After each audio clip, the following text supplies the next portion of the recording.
আমি আমার ভগবত hello 2 minute কথা বলা যায় না? 2 মিনিট ভিডিও করতেছে কেন? আচ্ছা ভিডিও করবে না, 2 minute.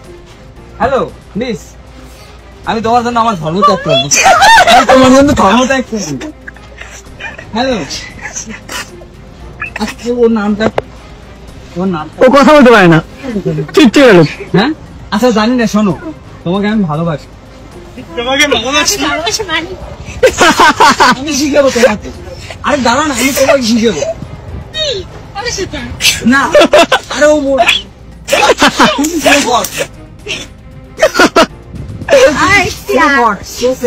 Please I like no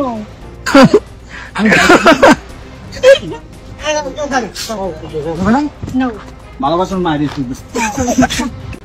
বাগোয়া লাভ টাইপের মাধ্যমে নামে যা হচ্ছে সেগুলো র্যান্ডম হিন্দু মুসলিমদের প্রেম নয়, বরং এগুলো হচ্ছে এক প্রকারের সেক্সুয়াল ভায়োলেন্স। যে ভায়োলেন্সের অগ্রসর হচ্ছে হিন্দু ছেলে এবং ভিকটিম হচ্ছে মুসলিম মেয়েরা। এই ভায়োলেন্সের প্রকৃতভাবে শতভাগ সাম্প্রদায়িক চরিত্রের। যে হিন্দু ছেলেগুলো এগুলো করছে তাদের মোটিভেশন হচ্ছে তাদের হিন্দু আইডেন্টিটি, এবং তারা যখন একটি মুসলিম মেয়েকে ফাঁদে ফেলে তার সাথে শারীরিক সম্পর্ক পর্যন্ত যেতে পারে, সেটা নিয়ে তারা পরস্পরের পিঠ চাপড়ায়, এবং এটা তাদের জন্য একটা রিওয়ার্ডিং ব্যাপার, মানে গৌরবের বিষয়। তাদের এই গ্লোরিফিকেশনের মূল ভিত হচ্ছে হিন্দুত্ববাদ। তারা এই মুসলিমদের বিরুদ্ধে হিন্দুত্ববাদের বিজয় হিসেবে দেখে।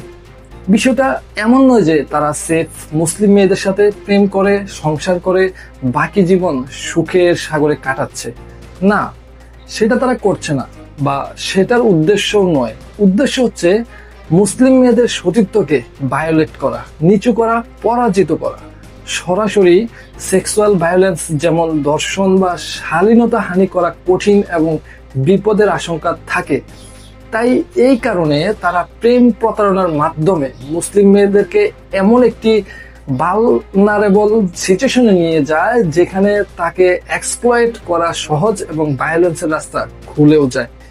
এই পর্যায়ে তারা ব্ল্যাকমেলের ভয় দেখিয়ে নানাভাবে চাপ দিতে থাকে, যৌন সম্পর্কে জোর করা বা দর্শন করা, টাকা পয়সা আদায় করা, হিন্দু হতে বাধ্য করা, এবং কখনো কখনো পাশের দেশে পাচার করা। এরকমটা ঘটেছে, অভিযোগ এসেছে, আমরা জানি। এরকম ঘটনার সংখ্যা অনেক, এবং এসবের মধ্যে একটা কমন প্যাটার্ন আছে। এই পুরো প্রক্রিয়ার প্রতারণা আছে, জোর জবরদস্তি আছে, ভয়ভীতি প্রদর্শনও আছে, ভিকটিমের টোটাল হিউমিলিয়েশন ও সাবজুগেশন আছে। এই সবকিছুর পেছনে আছে ধর্মীয় প্রণোদনা ও রাজনৈতিক বয়ান। এই অবস্থায় এটাকে সেক্সুয়াল ভায়োলেন্স ছাড়া অন্য কোনো ক্যাটাগরিতে ফেলার উপায় নেই।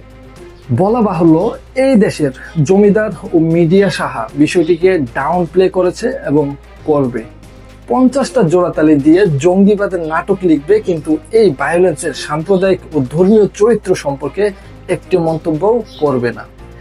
এমন ভান করবে যে এগুলো হচ্ছে র্যান্ডম প্রেম থেকে সৃষ্টি দুর্ঘটনা, যেন কিছুই না।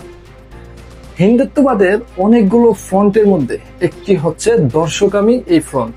বাংলাদেশে তারা সংখ্যালঘু, সেখানে তাদের স্ট্র্যাটেজি হচ্ছে বাগোয়া টেপের মাধ্যমে ভায়োলেন্স করা। তারা জানে এই দেশে সেকুলার প্রশাসন তাদেরকে প্রোটেকশন দেবে এবং ড্যামেজ কন্ট্রোল করবে, আর নিজেদের দেশে তারা সংখ্যাগুরু।